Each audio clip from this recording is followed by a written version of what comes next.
Ahmedabad crime બ્રાન્ચના cyber સેલે social media પર જ્યોતિષી અને આધ્યાત્મિક ગુરુની ખોટી ઓળખ આપી મહિલાઓને બ્લેકમેલ કરતી આંતરરાજ્ય ગેંગનો પર્દાફાશ કર્યો। વિધિના બહાને અશ્લીલ સામગ્રી મેળવી લાખો રૂપિયા પડાવવાના ગુનામાં પોલીસે રાજસ્થાનના બીકાનેરથી એક આરોપીની ધરપકડ કરી। પકડાયેલા આરોપીની ઓળખ રજનીશ ભાર્ગવ તરીકે થઈ છે।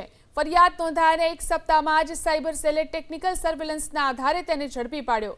अन्य बे सागरीतो विकास भार्गव और रवि भार्गव फरार है। आरोपी इंस्टाग्राम पर एस्ट्रोलॉजर पूजा किन्नर नाम थी फेक एकाउंट चलावतो हतो। पोते एस्ट्रोलॉजर पूजा किन्नर गुरु में होवानो दावो करी अने प्रेम लग्न अने पारिवारिक समस्याओना उकेल माटे तांत्रिक विधिनी जाहेरातो करतो।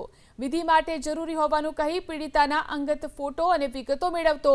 त्यारबाद आ तस्वीरोने एडिट करी सोशल मीडिया पर वायरल करवानी धमकी आपी मानसिक दबाण करतो।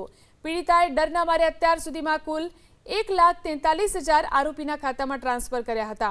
तपासमां बहार आव्युं के आ गैंग अनेक फेक प्रोफाइल चलावती हती। आरोपीओना बैंक खातामां छेल्ला 2 वर्षमां अंदाजे 60 लाखना शंकास्पद व्यवहारो मळी आव्या छे।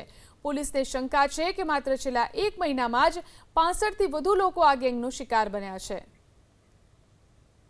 Photos videos private videos photos लईने एमने ब्लेकमेल करता था कि तमे आ पैसा न आपो तो अमे आ वायरल करी देशुं। जे अमारा आ केसमां पण आ घटना सामे आवी छे अने जे फरियाद थई थी एना 7 दिवसनी अंदर अमे आ आरोपीने पकड़ी पाड्या छे। एना मोबाइलथी अમને ઘણા બધા ફોટોઝ અને વિડીયોઝ પણ મળ્યા છે અને આગળ 2 આરોપીને પકડવા માટે પણ અમારા પ્રયાસ ચાલુ છે।